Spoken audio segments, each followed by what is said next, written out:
यो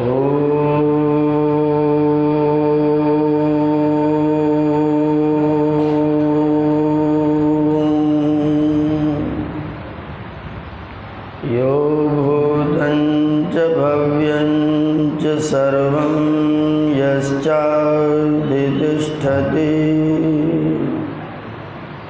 स्वर्यस्य च केवलं तस्मै ज्येष्ठाय ब्रह्मणे नमः। यस्य भूमिः प्रमान्तरिक्षं तोदरं दिवं यश्चक्रे मूर्धन्यं तस्मै ज्येष्ठाय ब्रह्मणे नमः। यस्य कारुण्यलेशेन सर्वं सर्वत्र सिद्ध्यति संकल्पितं हृदाभीष्टं तं वन्दे जगदीश्वरं तं वन्दे परमेश्वरम्।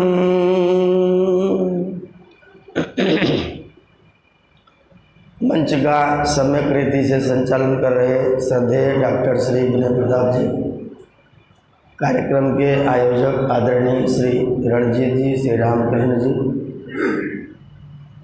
अभी आप जिनके गीतों से बड़े आनंदित अनुभव कर रहे थे, मेरे भाई आदरणीय श्री प्रताप जी, श्री सुखदेव जी, वंदनीय मातृशक्ति, समादरणीय सज्जनों, महाभारत की परिस्थितियों पर विचार करिए और फिर कृष्ण के समाधान देखिए। जिस दिन युद्ध शुरू हो रहा था, दोनों सेनाएं मैदान में जाकर के लग गई थीं। उस समय दुर्योधन गया था भीष्म पितामह के पास युद्ध भूमि के बीच में, और उसने भीष्म पितामह से एक बात कही थी। ध्यान दीजिएगा, हम सब की स्थिति दुर्योधन जैसी है। दुर्योधन कोई अलग नहीं था, हम लोगों में दुर्योधन है।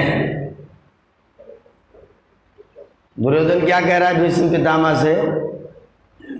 कहता अपर्याप्तम बलमस्माकं भीष्माभिरक्षितं पर्याप्तं त्वमेतेषां बलं भीमाभिरक्षितं। हमारी तरफ भीष्म है और उनकी तरफ भीम है, बीच में आधी मात्रा कम है। शब्द का अर्थ दोनों का एक ही है, खाली शब्द की सिद्धि में थोड़ा सा भेद है। भीष्म और भीम दोनों शब्दों का अर्थ एक ही है और दोनों शब्द एक ही धातु से बने हैं। लेकिन वो कह रहा है कि हमारा जो बल है वो भीष्म के द्वारा रक्षित है, इसलिए इसको कोई परास्त नहीं कर सकता, और इनका जो बल है वो भीम के द्वारा रक्षित है, जो हमारे सामने खड़ा भी नहीं हो सकता। हम सब लोग जब लड़ने के लिए जाते हैं प्रधानी का चुनाव, तो क्या सोच के जाते हैं? हम ही जीतेंगे। कोई ये सोच के जाता है कि हम हारेंगे,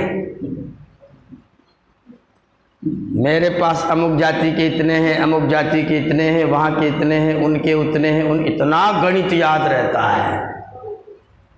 मैं उन लोगों के पास बैठ करके उनके सारे विचार सुनता हूँ, बड़ा आनंद लेता हूँ। जितने लोग प्रधानी का चुनाव लड़ रहे हैं, हर व्यक्ति अपनी अपनी जीत की घोषणा करता है, और ऐसा लगता है जैसे इसको सब लोगों ने लिखित में दे रखा है कि मैं तुझे वोट दूंगा। इतना विश्वास, अभी आएगा, चुनाव आने वाला है, सब अपना अपना लेके जाएंगे, और जिससे मिलोगे, कई बार तो हम लोग डर जाते हैं क्योंकि भावना होती कि अमुक व्यक्ति जीते, लेकिन जब दूसरे वाले का गणित सुनते तो लगता है गए काम से। इतना गणित उसके पास रहता है बड़ा सुंदर सा, अमुक अमुक अमुक अमुक विधानसभा में इतने ब्राह्मण हैं, इतने ठाकुर हैं, इतने मुस्लिम हैं, इतने ये हैं, इतने ये हैं, ब्राह्मणों का इतना इनके पक्ष में, क्योंकि ये ब्राह्मण है, तर्क उनके पास में है। यही तर्क दुर्योधन के पास में भी था। तो ये जो लोग खड़े हो रहे हैं सब दुर्योधन हैं, जो खड़े हो रहे हैं सब दुर्योधन हैं, और सबके पास अपने अपने जीतने का गणित है। सब ये भावना बनाते कि मैं जीतूंगा। दुर्योधन भी सोच रहा था, और एक पहले दिन नहीं सोच रहा था, पहले दिन नहीं सोचा, अंतिम दिन 18वें दिन जब शल्य सेनापति बन रहे थे और संजय धृतराष्ट्र को आंखों देखा हाल सुना रहा था, तो धृतराष्ट्र ने पूछा कि आज कौन सेनापति है? तो संजय ने कहा कि आज शल्य महाराज सेनापति बने हैं। तो धृतराष्ट्र ने कहा कि सब लोग तो चले गए, शल्य बेचारे क्या कर पाएंगे? तो संजय ने तुरंत कहा, दुर्योधन सोच रहा है आशा बलवती राजन शल्यो जैसे पांडवान। आशा बलवती राजन, ए राजन, आशा बड़ी बलवान होती है, आशा बहुत बलवान होती है। दुर्योधन सोच रहा है शल्यो जैसे पांडवान, शल्य पांडवों को जरूर जीत लेगा। भीष्म पितामह नहीं जीत पाए, कोई बात नहीं, द्रोणाचार्य कुछ नहीं कर पाए, कोई बात नहीं, कर्ण भी कुछ नहीं कर पाया, कोई बात नहीं, लेकिन निश्चित है कि शल्य महाराज जीत लेंगे। लास्ट दिन तक, वोट की काउंटिंग के दिन तक, 2 मई के शाम के 5 बजे तक दुर्योधन लोग अपने जीत की घोषणा टीवी पर करते हुए मिलेंगे। आपके सामने आएगा, 2 मई के दिन आएगा, 2 मई के शाम के 5 बजे तक। अब की बार काउंटिंग 6 बजे तक होगी।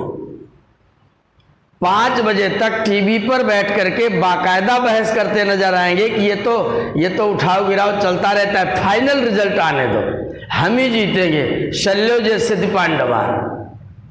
और 6 बजे के बाद एक भी बंदा टीवी पत्रकारों को बयान देने के लिए नहीं मिलेगा। जो मिलेगा वो बोलेगा ईवीएम खराब, हैक, ईवीएम हैक हो गया है, मशीन में मोदी ने अपना सब वोट पहले से फिट कर रखा है। यही घोषणा गांधारी जी कर रही है, आप जो सुना रहे हैं। दुर्योधन का दोष बिल्कुल नहीं मान रही है, लास्ट तक नहीं मान रही, मर जाने के बाद भी नहीं मान रही है। अंतिम दिन भी कृष्ण को दोष दे रही, तुमने महाभारत करवाया। मैं एक छोटा सा सवाल कभी करता हूं, कदाचित दुर्योधन 5 गांव युधिष्ठिर को दे देता और युधिष्ठिर उन 5 गांव में रहने लग जाते तो महाभारत न होता? फिर भी होता, फिर भी होता, क्योंकि जब तक दुर्योधन जैसे लोग रहेंगे तब तक महाभारत रुकने वाला। दुर्योधन जब तक नहीं मरेगा तब तक महाभारत नहीं रुकेगा। 5 गांव भले ही ले लो, 5 गांव भी वो छोड़ देते ना, कहते हम सन्यास लेके जा रहे हैं, तो भी न रुकता, वहां ढूंढ के मारने जाता। नहीं तो विराट के यहां क्यों गया था? दुर्योधन विराट के यहां भीष्म पितामह को, द्रोणाचार्य को, कृपाचार्य को, कर्ण को, सबको लेके विराट के यहां क्यों गया था? जब ये लोग बेचारे वन में रह रहे थे तब सेना लेके गंधर्वों के यहां क्यों गया था? क्या करने गया था? शांति से बैठने नहीं गया था, वो गया था इन 5 को ढूंढने, कहाँ है ये। वहां भी ये 5 गंधर्वों के यहां भी जब ये पकड़ गया तो उसकी सहायता कर रहे थे। अज्ञातवास भुगत रहे थे तो अंदाजा लगा करके विराट के यहां गए थे लोग आक्रमण करने के लिए, और जब अकेले अर्जुन ने इनको पीट करके भगा दिया, उसके बावजूद भी सोच रहे थे कि हम ही जीतेंगे।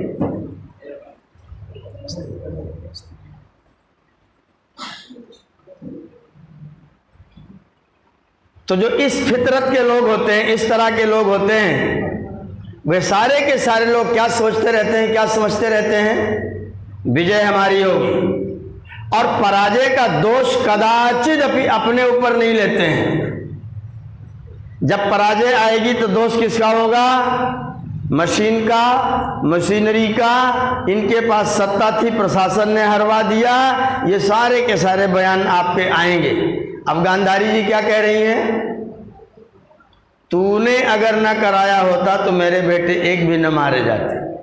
और तर्क क्या दे रहे हैं? जिसका बेटा मरता है वही जानता है। जिसका बेटा मरता है, ये गांधारी नहीं जानती थी क्या कि ये मरेगा? अगर नहीं जानती थी तो दुर्योधन के अंतिम दिन क्यों नहीं उसको कह दिया विजयी भव? भीष्म पितामह ने दुर्योधन को क्यों नहीं कह दिया विजयी भव? भीष्म पितामह ने अपने मरने की जुगाड़ क्यों बताई थी? अपने मरने की जुगाड़ तो खुद बताई थी भीष्म पितामह ने। इनको जिताने के लिए, दुर्योधन को, इनको जिताना चाहते तो अपने मरने की जुगाड़ बताते कि 18 दिन सेनापति बने रहते। सबको पता था ये मरेगा, गांधारी को भी पता था, इसलिए अंतिम दिन भी उसने विजयी भव नहीं कहा। धृतराष्ट्र को भी पता था यही होगा, लेकिन वही आशा बलवती राजन शल्यो जयस्थिति पांडवा। इस सारी परिस्थिति पर अर्जुन ने कृष्ण भगवान से प्रश्न किया। हमारी सबकी स्थिति उसी वाली है, महाभारत के हम भी पात्र हैं, ध्यान रखिएगा। कोई थोड़ा सा अर्जुन है, कोई थोड़ा सा कृष्ण है, कोई थोड़ा सा दुर्योधन है, कोई ज्यादा सा दुर्योधन है। कोई द्रोणाचार्य की भूमिका में है, देखता सब कुछ है लेकिन नमक खाया इसलिए चुप रहता है। कोई भीष्म पितामह की भूमिका में है, सब कुछ जानता है, सब कुछ सोचता है, कहता है, लेकिन प्रतिज्ञा में बंधा हुआ है। तथाकथित सिद्धांत निर्धारित कर रखा है। बहुत सारे लोग हम लोगों में हैं, भीष्म पितामह की भूमिका में होते हैं, कुछ नहीं बोलेंगे। कुछ लोग कृपाचार्य होते हैं, स्कूल के साथ रहना है चाहे बंटा ढार हो जाए, कुल का साथ नहीं छोड़ना चाहे कुछ भी हो जाए। कुछ लोग कर्ण जैसे होते हैं, उपहार के भार तले दबे हुए, सब कुछ हो सकता है लेकिन मैं करूंगा नहीं क्योंकि मैं उसका ऋणी हूं, उतारूंगा जरूर। ये सारी परिस्थितियां हम सब लोगों के भी जीवन में हैं। अर्जुन ने कृष्ण भगवान से पूछा, कभी गीता का 17वां, 18वां, 16वां अध्याय पढ़ने का मौका लगे तो पढ़िएगा। अर्जुन कहता है ये होता क्यों है? मूल में जाने की चेष्टा करिए। वास्तविक गीता की कथा का मतलब क्या है? सीधा मूल में प्रवेश करिए। अर्जुन कहता है कि जब हम जानते हैं कि यही उचित है तो अनुचित में जाते क्यों हैं? कारण क्या है? हम अपनी इच्छा से जाते हैं कि थोड़े मजबूर होते हैं? मैं इसको बहाना मानता हूं। मैं व्यक्तिगत तौर पर मजबूरी नाम के शब्द को बहानेबाजी मानता हूं। मेरे व्यक्तिगत सिद्धांत के आधार पर किसी प्रकार की मजबूरी को मैं बहाना मानता हूं। और मेरे सामने उस समय कुछ लोग उदाहरण के रूप में खड़े रहते हैं, मेरे पक्ष में हैं, उदाहरण भी आपके इतिहास में उपलब्ध हैं। मैं मजबूरी को बहानेबाजी मानता हूं। लोग कहते हैं मजबूरी का नाम महात्मा गांधी है। मजबूरी और महात्मा गांधी पर्यायवाची है, और ये मजबूरी अपने आप को बचाने की ढाल है। कट जाएं, मर जाएं, बर्बाद हो जाएं, कुछ भी करना पड़े, लेकिन सिद्धांत से 1 इंच मात्र भी अपने आप को हटने नहीं दूंगा। मजबूरी क्या कर ले? और अगर कर भी लें समझौता तो मरने से बचे हैं क्या? एक छोटा सा उदाहरण दूंगा। 14 साल का एक बालक था, उसका नाम था हकीकत। हिंदू बालक था, मदरसे में पढ़ने जाता था। एक दिन जो पढ़ाने वाले थे हमारे मास्टर साहब, वो देर से आए। इतने में बच्चे विद्यालय में बैठे हुए, कोई खेल रहा है, कोई कुछ कर रहा है, कोई कुछ कर रहा है। हकीकत की फितरत थी बैठ करके अकेले चुपचाप, क्योंकि अकेला बच्चा था, उसमें 2-4 थे, बाकी सब वही थे। तो ये अपना कोने में किताब लेकर के चुपचाप अपना सिर झुकाए पढ़ रहा था। और ये बच्चे आपस बैठे बैठे, ओ देखो बैठा हुआ है, ओ चुटिया रखे हुए बैठा हुआ है, ओ देखो बड़ा पड्डू है, ओ पढ़ने वाला देखो वहाँ बैठा है। उसके बाद फिर अरे इसके यहाँ तो ऐसे ही होता है, उन्होंने ऐसा किया, उन्होंने वैसा किया, आपस में मजाक तोतलेबाजी बच्चे लोग कर रहे हैं।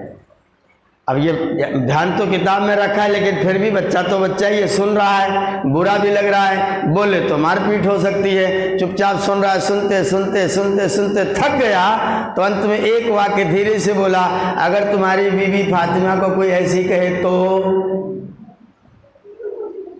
केवल इतना कहा बस, अगर तुम्हारी बीवी फातिमा को कोई ऐसा ही कहे तो, बस ये शब्द सुनना था। उधर से आए हमारे काजी साहब, तब तक सारे बच्चे खड़े हो गए। हकीकत ने बीबी फातिमा को गाली दिया है। काजी साहब ने कहा इधर आओ, तुमने दिया है। हकीकत ने सारी बात हकीकत में सुना दी, ऐसा ऐसा हुआ है। काजी ने कहा फिर भी तुमने बीबी फातिमा का नाम क्यों लिया, तुम्हारा दोष है, तुम्हें दंड दिया जाएगा। मौलवी साहब के पास बात पहुंच गई। मौलवी साहब ने 1.5-2 मिनट का मुकदमा चलाया और बोले तेरे पास 2 ऑप्शन है, या तो ये कटा दे एंटीना, ये कटा और चुपचाप हमारे में आ जा तो छूट जाएगा, अन्यथा तेरी गर्दन कटेगी। हकीकत के माता पिता आ गए, मौलवी साहब के पैर पकड़ लिए, छोटा बालक है, अबोध बच्चा है, छोड़ दीजिए, माफ़ कर दीजिए, आज के बाद ऐसी गलती नहीं करेगा, मदरसे में पढ़ने नहीं भेजूंगा, पढ़ेगा ही नहीं, आप इसे माफ़ कर दीजिए। हकीकत के पैर पकड़ लिए माँ ने, आंसू से उसके पैर भिगा रही है, बेटा मान जा, कह दे मुझे स्वीकार है, जिंदा रहे। हकीकत में ये नहीं हो सकता है, ये नहीं हो सकता है। ये लोग कहते जनेऊ उतारो, मेरे माता पिता मेरे गुरुजनों ने जनेऊ मेरे यहाँ से ऊपर से डाला है, ये जब तक रहेगा तब तक ये उतरेगा नहीं, ये उतर जाए तो जनेऊ उतर सकता है, उतरेगा नहीं। 14 साल के बच्चे की बात है, ये रहेगा तो ये नहीं उतरेगा, इसे उतार दो तो ये उतर सकता है। लोगों को दया आ रही, इतना सुंदर था पंजाबी बालक, गोरा चिट्टा, 14 साल की उम्र, एकदम नौजवान, लालिमा बिल्कुल चेहरे पर, जो बिल्कुल जैसे नर्तन जैसे करता है, ऐसा नौजुवक बच्चा। इसको ले गए नवाब साहब के पास। नवाब के पास ले गए, नवाब ने कहा देख तू बहुत सुंदर है, तेरा शरीर देख करके, तेरी सुंदरता देख करके तुझे दंड देने का मन बिल्कुल भी नहीं करता, लेकिन काजी साहब मौलवी साहब जो कहेंगे मैं उसमें मजबूर हूँ, मैं इनकी बात का खंडन नहीं कर सकता। तेरे पास बहुत अच्छा रास्ता है, मेरा कोई बेटा नहीं है, मेरी बेटी है और तेरी उम्र की है, दोनों का हम विवाह कर देंगे और मेरे बाद में तू नवाब बनेगा, आराम से रहना, छोड़ दे बवाल, क्यों झंझट में पड़ता है। कितना सुंदर ऑफर है ना, फर्स्ट क्लास ऑफर है, समझौता हो सकता है, बहुत सरल प्रतीत होता है, लेकिन सुनना हकीकत क्या कहता है नवाब साहब से। नवाब साहब एक बात पूछूं? बोले हाँ बेटा पूछो। बोले ये बताओ अगर मैं नवाब बन जाऊंगा तो मरूंगा तो नहीं? नवाब बन जाऊंगा तो मरूंगा तो नहीं? तो नवाब मुस्करा दिया, उसने कहा नवाब तो मैं भी हूं, जब मैं अपनी मरने की घोषणा कर रहा हूं, तो तू नवाब बन के क्यों नहीं मरेगा? मरेगा तो तू भी। तो उसने कहा हकीकत कहता है अगर नवाब बनने के बाद भी मरना ही है तो आज अपने धर्म में रहते रहते मरने में क्या नुकसान है? जब तब भी मरना है, अब भी मरना है, तो अपना धर्म खो करके मरूं उससे अच्छा है अपने धर्म में रहते रहते मर जाऊं। नवाब ने कहा तू नहीं सुधरेगा, और उस 14 साल के बच्चे को बसंत पंचमी के ऐन दिन लकड़ी के ऊपर उसकी गर्दन रख करके, और मौलवी साहब ने अपनी वो तलवार लंबी चला दी थी, बच्चे ने अपना बलिदान दे दिया था। लेकिन आज हम लोग जो बसंत पंचमी मनाते हैं तो हम बसंत के कारण नहीं मनाते हैं, हम हकीकत के बलिदान के कारण से मनाते हैं। समझौता हमारे पास भी आता है। अर्जुन पूछ रहा है कृष्ण भगवान से समझौता करते क्यों हैं? लोग समझौता क्यों करते हैं? जिनको सही सही मालूम रहता वो लोग भी उस सही सही पर चलते क्यों नहीं हैं? बढ़िया बढ़िया सत्संग सुनते हैं, अच्छे अच्छे कीर्तन सुनते हैं, दूसरे के लिए बढ़िया बढ़िया उपदेश देते हैं, अपने चलने का नंबर आता है तो फिसल क्यों जाते हैं? ये सवाल किया अर्जुन ने कृष्ण भगवान से। अब कृष्ण क्या कह रहे हैं? कह रहे हैं धरती में, प्रकृति में 3 गुण हैं, सत्वम रजस्तमश्चैव। क्या क्या चीजें हैं? सतोगुण, रजोगुण और तमोगुण। ये 3 गुण प्रकृति के अंदर है। इन्हीं तीनों गुणों से आपका पूरा का पूरा शरीर बना हुआ है। इन्हीं तीनों गुणों से पूरा का पूरा दृश्यमान जगत बना हुआ है। इन्हीं तीनों गुणों से आपके अंदर बैठा हुआ अंतःकरण, मन, बुद्धि, चित्त और अहंकार भी इन्हीं तीनों गुणों से बना हुआ है।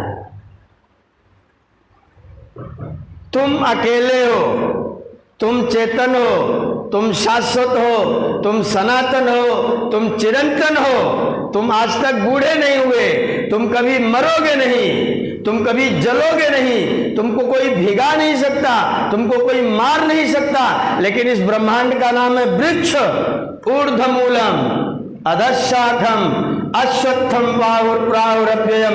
ये जो प्रकृति है इसका मूल ऊपर को है, शाखाएं नीचे को है। उल्टा संसार है। और ये उल्टे संसार में 3 गुण हैं, सतोगुण, रजोगुण, तमोगुण। हमारे अंदर भी हैं, हमारे अंतःकरण में भी हैं, पूरे ब्रह्मांड में भी हैं। सत्व गुण का स्वभाव है तुरंत वहीं का वहीं अपने आप को बदल लेना, वहीं का वहीं अपने आप को बदल लेना। रजोगुण का प्रभाव है कुछ भी करो लेकिन फिर भी कुत्ते की पूंछ हो जाना। नलकी में डाल के 12 साल तक घुमाओ, निकाला तो सट से हो। यह रजोगुण का स्वभाव है। तमोगुण का स्वभाव है सीधी कर दिया तो सीधी पड़ी है, उल्टे कर दिया तो उल्टी पड़ी है। शराब पी करके सड़क के किनारे पड़े हुए हैं, नया नया जूता पहन के आए हैं, शराब पी के सड़क के किनारे पड़े हैं। कोई चतुर आदमी आया, उसने कहा जूते तो नए हैं, ये दूसरा बेहोश है, जूते निकाल लिए, अपनी फटी चप्पल पैरों में डाल के नए जूते लेके चला गया। बैलगाड़ी वाला बैलगाड़ी लेके आया, उसने जोर से आवाज लगाई, ओ भाई अपने पैर हटा ले, बैलगाड़ी निकलेगी। 3-4 बार में उसने आवाज सुनी, पैरों की ओर को देखा, बोले ले जा ले जा, मेरे नहीं, मेरे में तो जूते थे, इसको चढ़ा दे, तू ले जा, मेरे पैर नहीं है। मेरे पैर तो जूते वाले थे, तो चप्पल वाले तू चढ़ा दे, मेरे नहीं है। ये कौन लोग हैं? ये तमोगुण वाले हैं। इन पे कोई फर्क नहीं पड़ता है। कौन नृप होए हमें का हानि, चेरी छाण न होइयो। इन पे कोई फर्क नहीं पड़ता। ये कौन लोग हैं? तमोगुण वाले हैं। रजोगुण वाले कौन हैं? बड़े बड़े पद, बड़ी बड़ी प्रतिष्ठा, बड़े बड़े इश्तिहार, बड़े बड़े फोटो, बड़े बड़े प्रचार, बड़े बड़े नाम, चाहे ना बोलना आए फिर भी कुछ ना कुछ बोलना। उल्टा बोले, सीधा बोले, आलू से सोना निकाले, सोने को चांदी बना ले, उसकी मर्जी, जो मर्जी आए बोले। ये कौन लोग हैं? ये रजोगुण वाले हैं। एक सतोगुण वाले हैं, गलती पता चलेगी तुरंत कायल होंगे, तुरंत कायल होंगे, तुरंत क्षमा मांगेंगे और अगली बार गलती करने की चेष्टा। और आप अगर उनके साथ गलती करोगे तो भी दंड का विधान नहीं करेंगे। क्षमा केवल मांगते ही नहीं है, क्षमा देते भी हैं। जो रजोगुणी होगा वो क्षमा मांगेगा तो, लेकिन देगा नहीं। ये पहचान है। रजोगुणी व्यक्ति क्षमा मांगेगा तो सॉरी सॉरी 7 बार करेगा, पर अगर तुम्हारी गलती हो गई तो सॉरी को बोरी समझेगा, तुम्हें चढ़ बैठेगा। ये रजोगुणी है।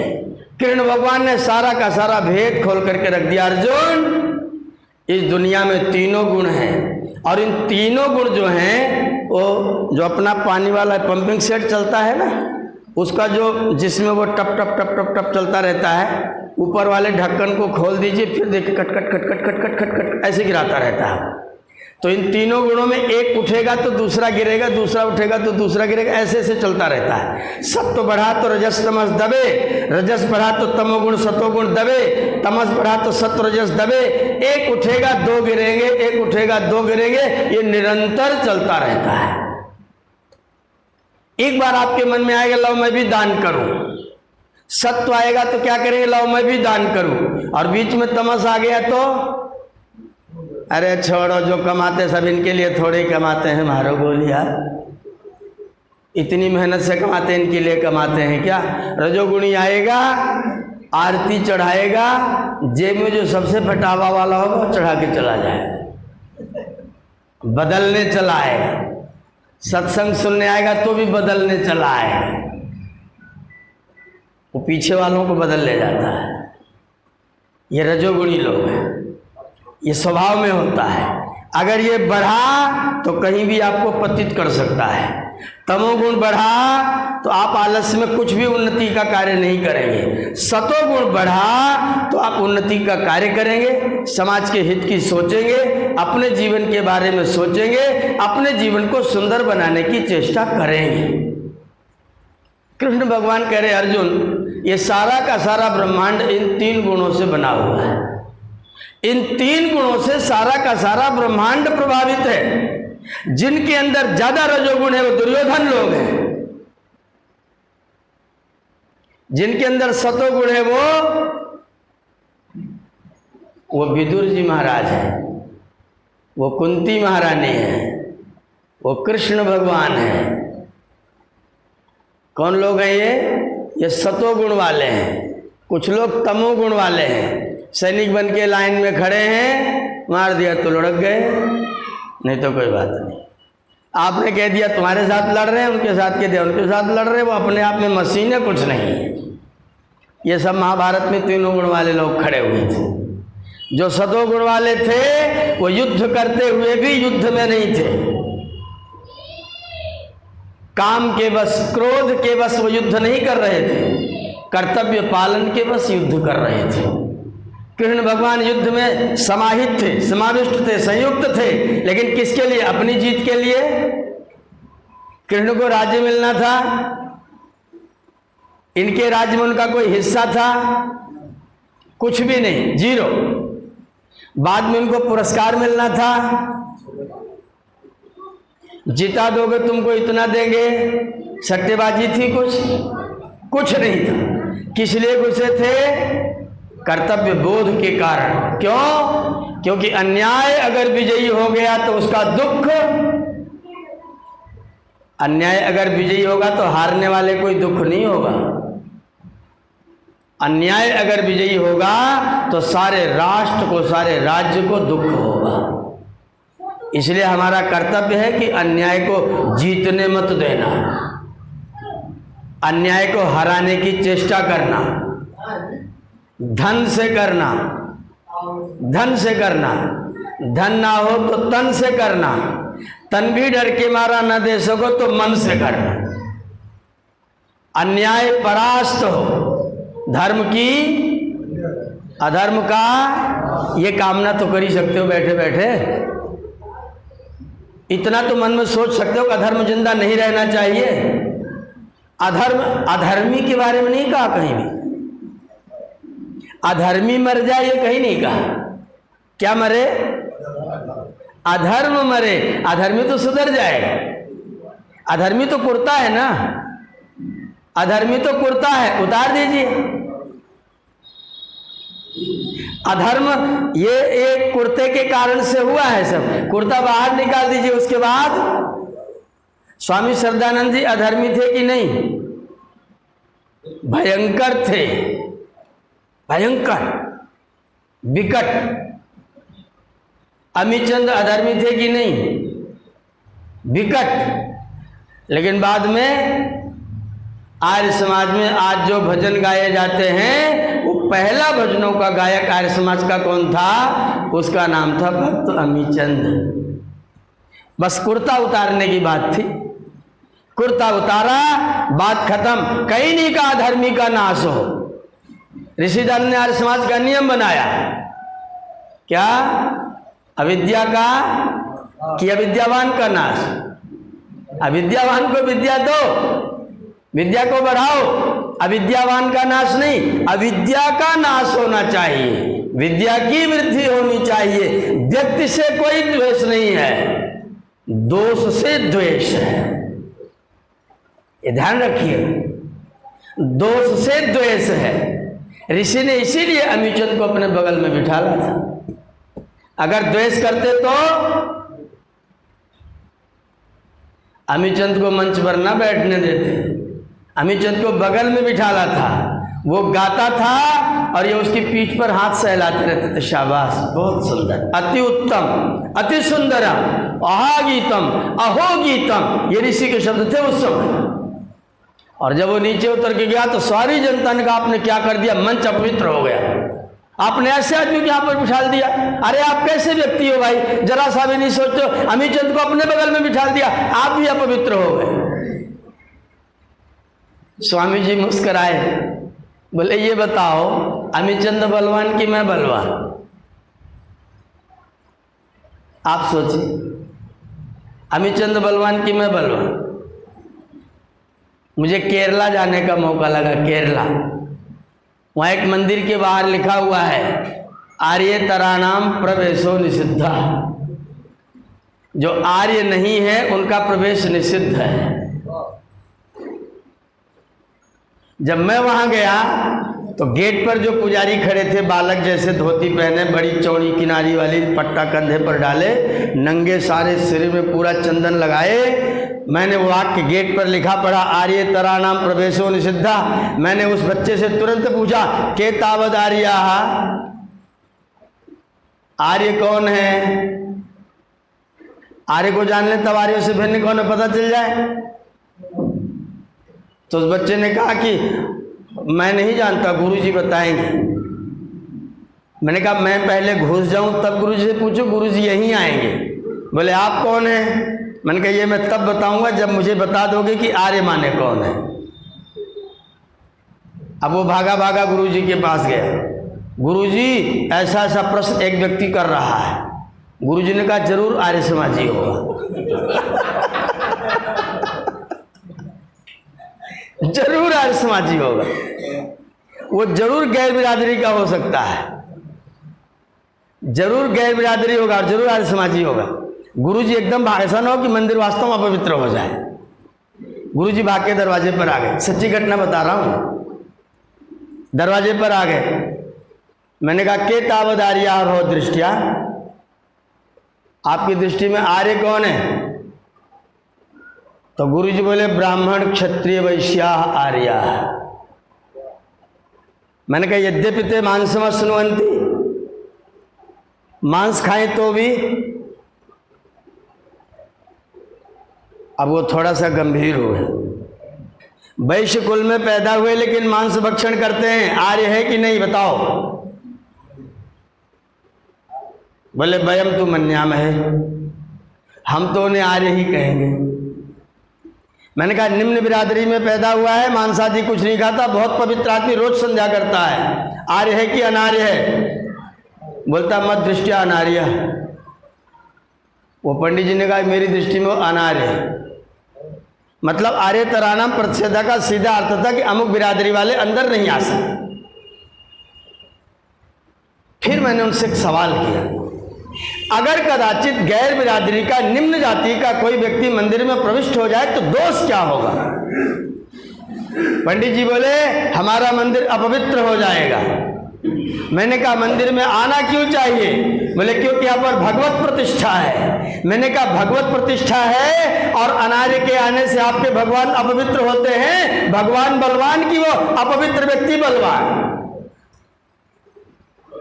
उसकी जमीन खिसकने लग गई। बोला आप बहस करेंगे, क्या करना चाहते हैं? मैंने कहा अंदर आऊँगा लेकिन तर्क करके तब आऊँगा। बोले आप कौन हैं? मैंने कहा विशुद्ध आर्य हूँ। बोले हमारे वाले कि अपने वाले? इतना ज़्यादा दुष्टता है हमारे वाले कि अपने वाले? मैंने कहा दोनों वाले, तुम्हारे वाले भी अपने वाले। आर्य हैं, अंदर आएंगे सर्टिफाई करके तब आएंगे, लेकिन मेरे सवाल का जवाब दे दो तब आएंगे, नहीं तो हम अंदर आएंगे नहीं। तुम्हारे अंदर आने की मुझको कोई ज़रूरत नहीं है। क्या चाहते हैं? मैंने कहा वो जो निम्न जाति का व्यक्ति है, गरीब आदमी है, निर्धन है, किसी छोटे कुल में पैदा हुआ है, वो बलवान है कि भगवान बलवान है? बोले भगवान ही बलवान है। मैंने कहा तो भगवान की पवित्रता से अपवित्र पवित्र क्यों नहीं हो जाता है? भगवान की पवित्रता से अपवित्र पवित्र क्यों नहीं हुआ? अपवित्र की अपवित्रता से भगवान अपवित्र कैसे हुआ? बोला आप यहां जाइए। बिल्कुल नहीं जाऊंगा, आपने दरवाजे पर लिख रखा है मुझे अंदर आने के लिए, आप मुझे हटा नहीं सकते हैं। मेरे सवाल का जवाब ना हो तो लिखित में दे दो, मैं इसका जवाब नहीं दूंगा, मुझे नहीं आता है। बोले आप क्या कहना चाहते हैं? मैं सब जानता हूं। मैंने कहा मुझे भी पता है कि आप सब जानते हैं, केवल बेईमानी करने के लिए यहां खड़े हैं, ये मुझे भी पता है। अपवित्र के जाने से पवित्र अपवित्र हो गया, और अपवित्र पवित्र के पास बैठ करके पवित्र नहीं हो पाया तो बलवान कौन हुआ? ऋषि दयानंद ने कहा मैं सन्यासी हूं, ये अपवित्र है। अपवित्र अगर सन्यासी के पास पवित्र के पास आया और अगर मैं उसको पवित्र ना कर पाया, इसका मतलब मेरा सन्यास अभी ठीक नहीं है। इसलिए मैं अमिचंद को यहां बिठा रहा हूं, मैं इसलिए अमिचंद को यहां बिठाता हूं। उन लोगों ने कहा कि आपसे कौन बात करे, कौन तर्क करे, लेकिन आपने ठीक नहीं किया। पूरे समाज में थू थू हो रही है, अमिचंद तो वहाँ जाके बैठता है, इतना नालायक आदमी को ऊपर बिठा दिया गया। स्वामी जी ने कहा चिंता मत करो, ये मेरा विषय है, मंच तुम्हारा नहीं है, मंच मेरा है। अगले दिन फिर आ गया अमिचंद, एक गीत सुनाऊं? ऋषि ने कहा आओ। फिर सुनाया, इतना मस्त होके गाया, बिल्कुल एकदम सब लोग झंकृत हो गए, जुमा दिया। बाद में ऋषि ने पीठ पर हाथ फेरा, बोले अमिचंद तुम हीरा हो, लेकिन कीचड़ में गिर गए हो। हीरा हो, कीचड़ में गिर गए हो। उठा, चला गया, रात भर रोता रहा, मैं हीरा हूं। ऋषि ने कहा मैं हीरा हूं। स्वामी दयानंद सरस्वती ने मुझको हीरा बताया। सवेरे 4 बजे तक चिंता करते करते करते करते अंत में सारा जितना वो कीचड़ वाला मामला था सारा का सारा फेंक दिया, घर को बाकायदा धोया, धो धा करके बढ़िया नहा धो के कपड़े लत्ते पहने और सीधा अपने ससुराल गया। जाके अपनी पत्नी के चरण स्पर्श किया नीचे। जब पैर छुआ तो पत्नी का ढोंगी, तो फिर यहाँ तमाशा करने आ गया।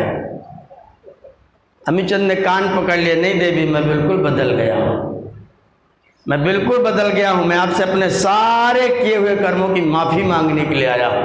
मुझे एक पारस मिल गया, उसने मुझे छू दिया, अमिचंद हीरा हो गया है, तुम मेहरबान एक बार मेरा विश्वास करो।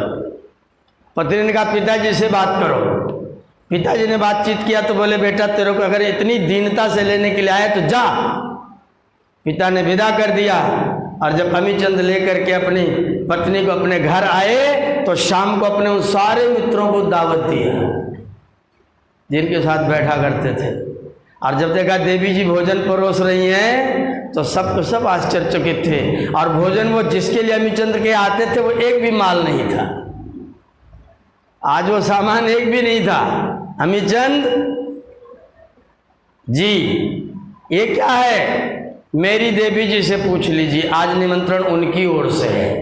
और उसके बाद अमिचंद ने गीत लिखा, बन गए आर्य समाजी मुरी नदी के भाई, पत्नी की ओर से लिखा, बन गए आर्य समाजी मुरी नदी के भाई, जब मैं थी घर में आई करते थे रोज लड़ाई, जब मैं थी घर में आई करते थे रोज लड़ाई, अब ये बोले राजी राजी मेरी नंदी के भाई, फिर ये गाना हो गया।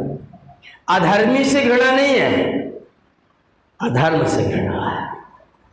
कृष्ण भगवान का संदेश है व्यक्ति किसी भी क्षण परिवर्तित हो सकता है, इसलिए अंतिम समय तक प्रयत्न करते रहना।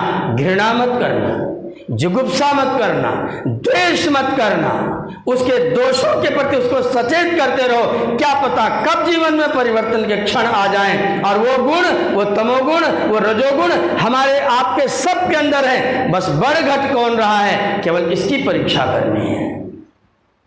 कृष्ण भगवान ने पूरा एकदम मूल से अर्जुन को समझाया, अर्जुन एक काम कर ले, रजस और तमस को हमेशा के लिए दबा दे। आपके लिए संदेश है, हम सब के लिए संदेश है। रजस और तमस को हमेशा के लिए दबा दे। रजस और तमस दब जाएगा तो क्या ऊपर आएगा? सत्व ऊपर आएगा। और जैसे ही व्यक्ति के जीवन में सत्वगुण ऊपर आएगा, वैसे ही व्यक्ति के जीवन का परिवर्तन प्रारंभ हो जाएगा। अब लोग आपसे पूछेंगे कि सत्वगुण कैसे लाएं, सत्वगुण कैसे लाया जाए? तो कृष्ण भगवान कहते हैं सत्वगुण लाने के 3 साधन। सत्वगुण लाने के 3 साधन कौन कौन से? अन्न, महापुरुषों का संग और ईश्वर का प्रणिधान। ये मार्ग है, जीवन जीने का तरीका है। सबसे पहले क्या बदल देना? भोजन बदल दीजिए। जीवन में सत्व की प्रवृत्ति चाहिए तो भोजन बदल दीजिए। अगर आपका भोजन वैसे ही रहेगा तो सत्वगुण को लाने में बड़ी मेहनत करनी पड़ेगी। इसलिए भोजन को सुधारिए। भोजन सत्व की प्रवृत्ति से युक्त हो। लोगों ने कहा भोजन सत्व वाला कौन सा होगा? बोले कच्चे पदार्थ जितने सब सत्व से युक्त है। इसलिए भोजन में सलाद जरूर सम्मिलित करिए। अंकुरित मूंग खाइए, अंकुरित चना खाइए, फल खाइए, पत्तियां खाइए, हरी ताजी सब्जियां काट के कच्ची खाइए। भोजन जब तला जाता है तो कुछ भी हो वो तमोगुणी हो जाता है। चाहे कुछ भी तलो, जैसे ही 60 सेंटीग्रेड के ऊपर उसको तला जाएगा, हर भोजन तमोगुणी है। जब आप उसको पकाएंगे या भूनेंगे तो वह भोजन रजोगुणी है। जब आप उसे कच्चा ही रखेंगे, जैसा है वैसा को वैसा रखेंगे तो सत्वगुणी है। दही को सीधा सीधा ले लीजिए, सत्वगुणी है। दूध को सीधा लीजिए, सत्वगुणी है। जब आप उसे खौलाते खौलाते खौलाते खौलाते खोआ बना देंगे, रबड़ी बना देंगे, तो फिर वो तमोगुण की मात्रा उसमें बढ़ जाएगी। फिर आप उसे खाएंगे तो नींद आएगी। खूब खा लीजिए, उसके बाद सो जाएंगे। तमोगुण की मात्रा शरीर में बढ़ेगी। हल्का फुल्का भोजन करिए, उबला हुआ खाइए, बॉइल्ड खाइए, अंकुरित खाइए, चेतना अलग रहेगी, जागरूकता अलग रहेगी। करके देख लीजिए। पहला सुधार कृष्ण भगवान ने कहा अन्नात् भवन्ति भूतानि। दूसरा सुधार क्या कहा? महापुरुषाणाम संगः, संग करना, अच्छे लोगों के साथ में बैठना। जिनका पता चल जाए व्यक्ति रजोगुणी है, उनके साथ रहने की चेष्टा मत करना, नहीं तो ले जाएंगे तो आपको समोसा जरूर खिलाएंगे, चाय जरूर पिलाएंगे, और चाय पीने के बाद में आपको लेके जाएंगे पान की दुकान पर। पान लगवाने का ऑर्डर दे करके पीछे खड़े हो जाएंगे, पैसा आपसे दिलवाएंगे। ऐसे लोगों को मैं बहुत लोगों को जानता हूँ। चाय पीने का उनका इतना तगड़ा अभ्यास है कि जब तक आप फूंकोगे तब तक तो पी करके कप रख करके उधर बाहर निकल जाएंगे। मैं ज़रा पान आपके लिए लगवा के लाता हूँ। जब आप चाय पी के अब तो पैसा दे ही दोगे, और जब तक आप वहाँ आओगे तब तक पान लगता रहेगा। उसके बाद आपको एक दे करके मुँह में डालने के चक्कर में पत्ता फेंकने के लिए पीछे निकल जाएंगे। अब पान वाला भी आप ही दे दीजिएगा। ये कौन लोग हैं? ये रजोगुणी लोग हैं। जब ये पता चल जाए तो उनको धन्यवाद करना, आपका बहुत बहुत धन्यवाद है। मेरी जेब से 10 रुपया लेके जाओ, अगर तुमको खाना पीना तो खा के आओ, लेकिन मुझे निमंत्रित मत करना। आपको पीना है, आप मेरे मित्र हैं, लीजिए, दुकान पर जाइए, ठाठ से पी के आइए, मुझे निमंत्रित मत कर लें। एकदम अपने आप को अलग कर लीजिए अन्न से, उसके बाद संग से, और तीसरा नंबर ईश्वर के प्रति अपना समर्पण करने से हमारी बुद्धि में, हमारी प्रवृत्ति में सत्व गुण का उदय होता है। जब सत्व गुण का उदय होता है तो आप सत्य असत्य का, उचित और अनुचित का विवेक करते हैं, और केवल विवेक नहीं करते हैं, अनुचित का त्याग करते हैं और सत्य को स्वीकार भी करते हैं। नहीं तो डॉक्टर साहब बताते रहते हैं, डॉक्टर साहब ने कहा 2 रोटी खाना, मूंग की दाल खाना छिलके वाली, थोड़ा सा सलाद खा लेना, एक कटोरी में लेके चावल खाना। इसने कहा जो दवा आपने बताई वो खाने के बाद खाने की बात पहले खानी है। ये उसको भोजन नहीं समझ रहा।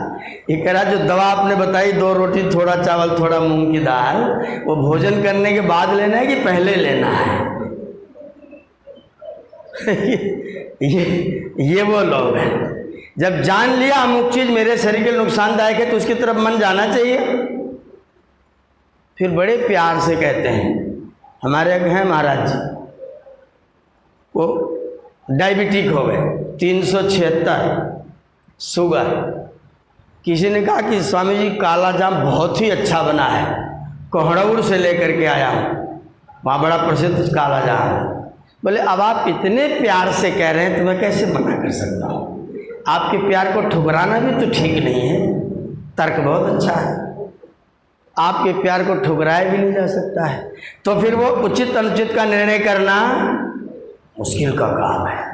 इसलिए जब व्यक्ति सत्व प्रवृत्ति का होगा तभी वो सही और गलत का निर्णय करेगा, अन्यथा उसके निर्णय का कोई भरोसा।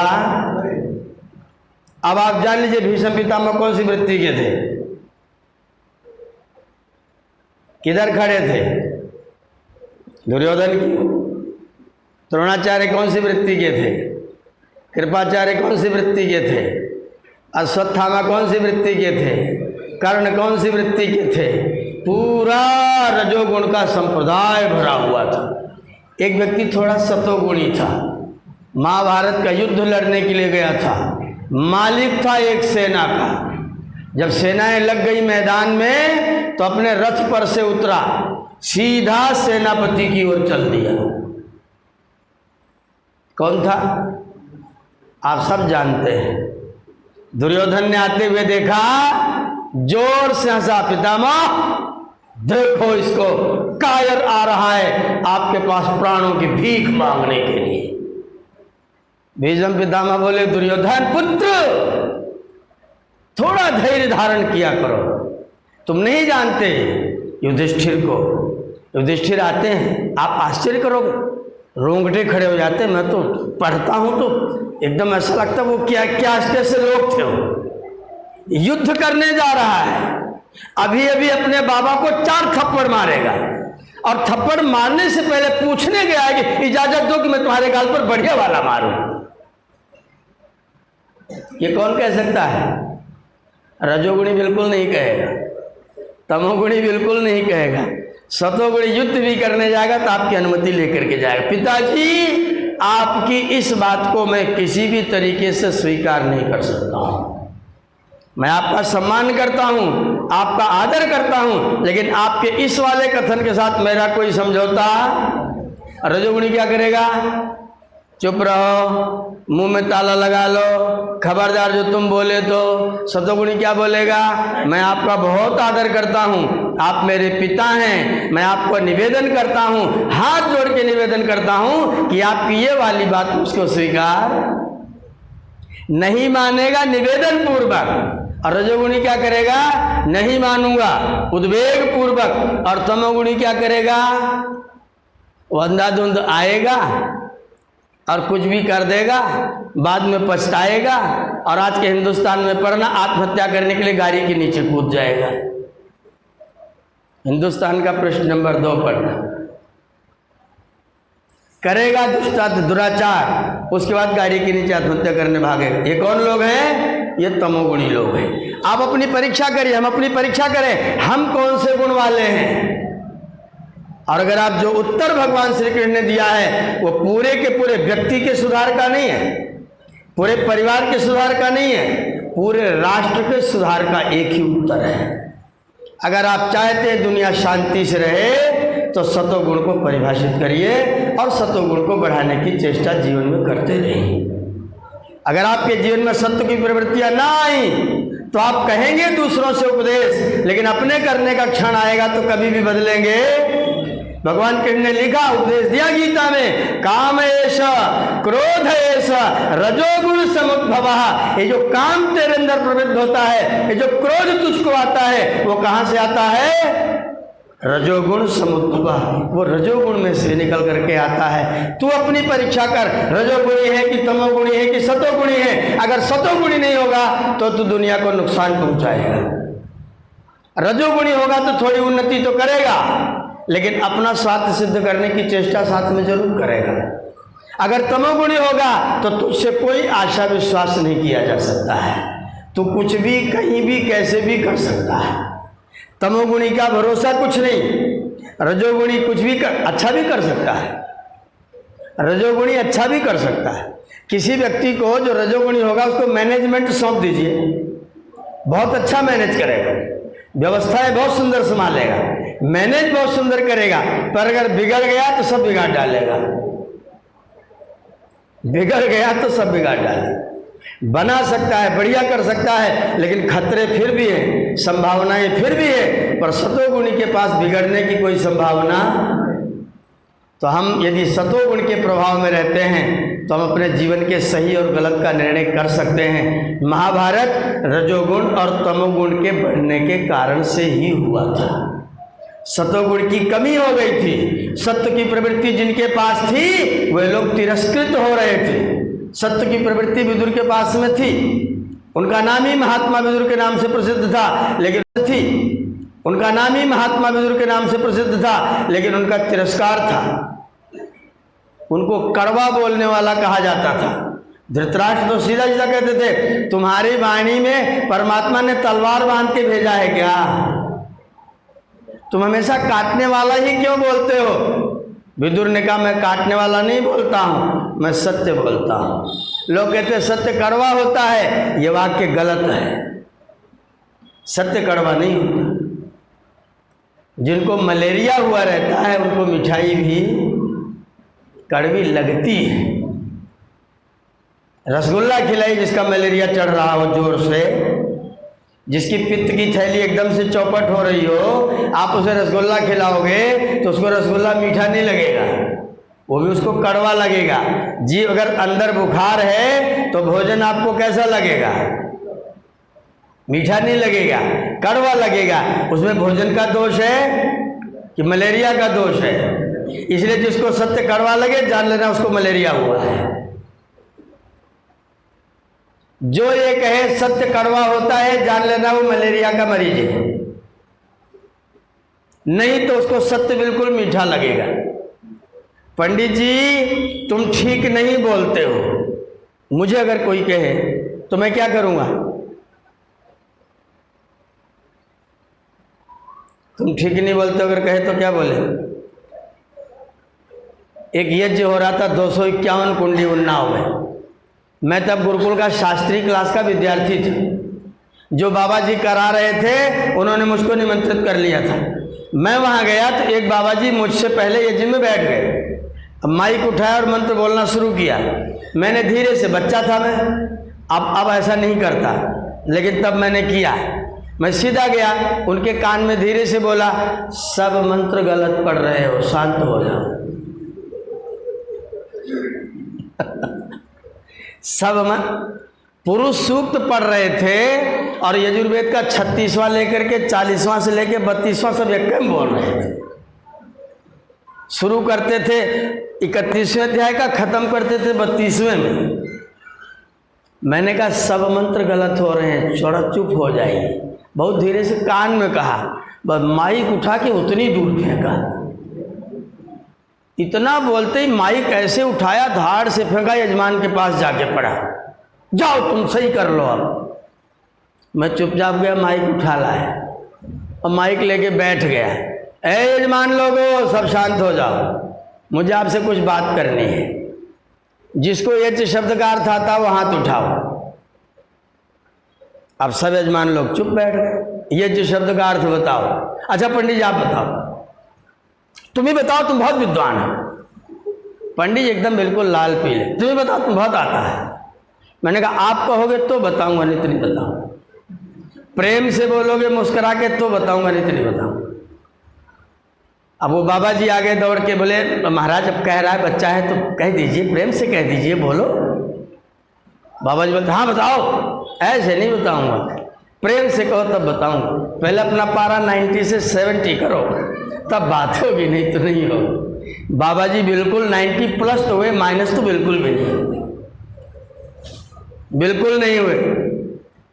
अगर मुझसे आके कोई व्यक्ति कहे कि तुम शुद्ध नहीं बोल रहे हो तो मैं चुपचाप यहाँ से बटन क्लिक करूँगा और हाथ जोड़ूंगा और उनसे थोड़ा मुझको बताइए मैं अपना शुद्ध कर लूँ। आप मुझे बताइए कि मैं शुद्ध कर लूँ, एकदम गंभीर भाषा में आप बताइए मैं शुद्ध कर लूँ।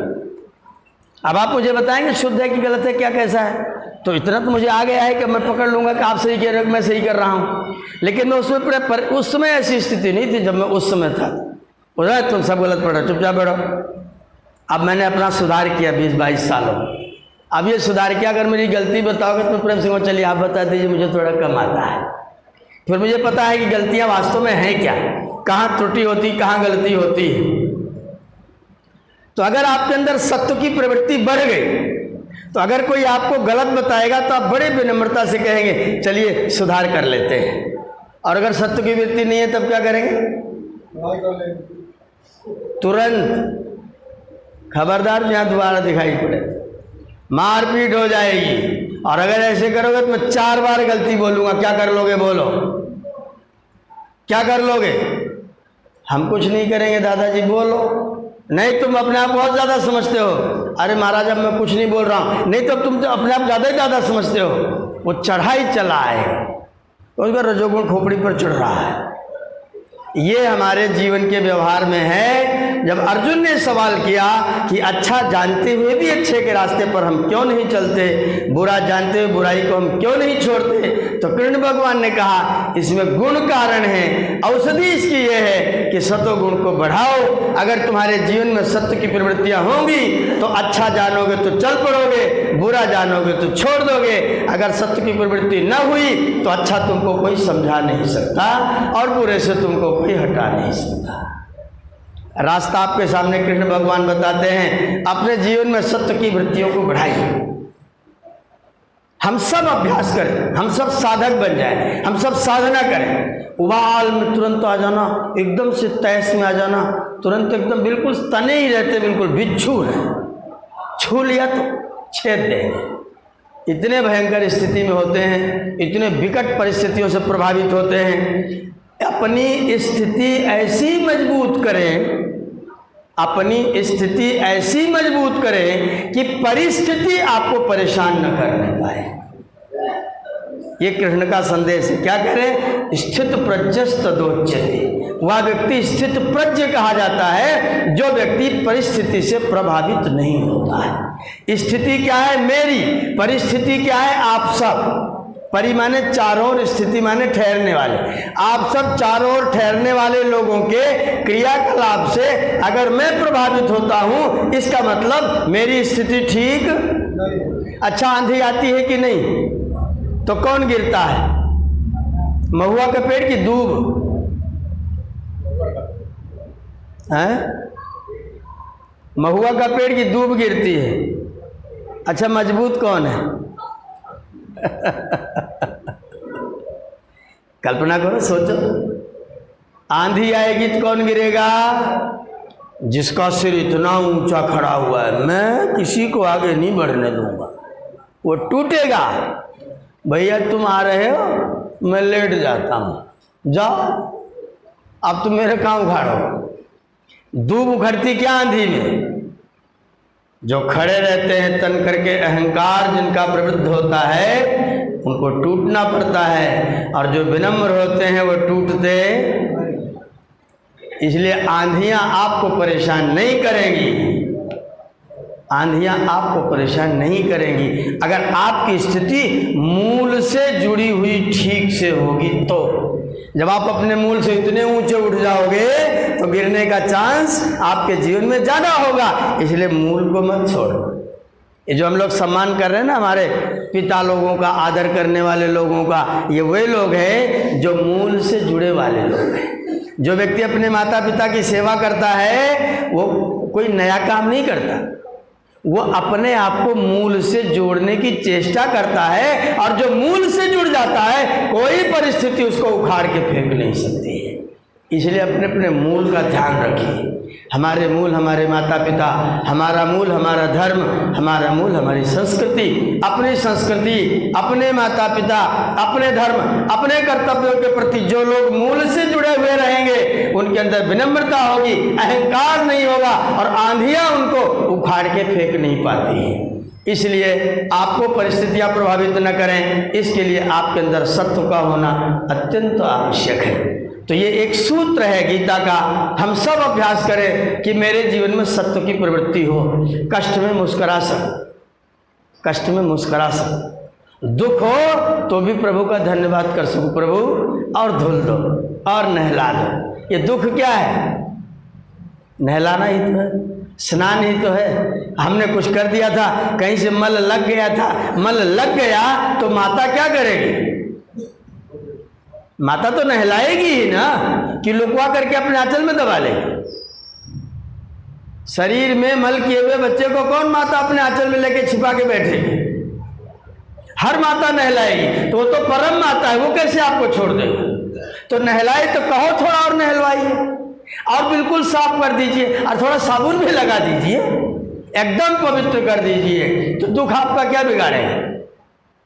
ये तो मेरे तो प्रभु के द्वारा दिया गया स्नान मुझे प्राप्त हो रहा है, और थोड़ा साबुन लगा करके बढ़िया स्नान मिले तो और उत्तम है। दुख की स्थिति का क्या होगा? आप अपनी स्थिति को मजबूत करें जिससे परिस्थिति आपको दुखी न कर सके, आपको संतप्त न कर सके, आपको परेशान न कर सके। उसका तरीका है अपने जीवन में सत्य की प्रवृत्तियों को बढ़ाने की चेष्टा करते रहिए। ये आज का एक नया सूत्र, भगवान कृष्ण का संदेश मैंने आपके पास उपस्थित किया है। आपने ध्यानपूर्वक सुना, आपका बहुत बहुत धन्यवाद करते हुए अपनी वाणी को आज के लिए विराम दे रहा हूँ।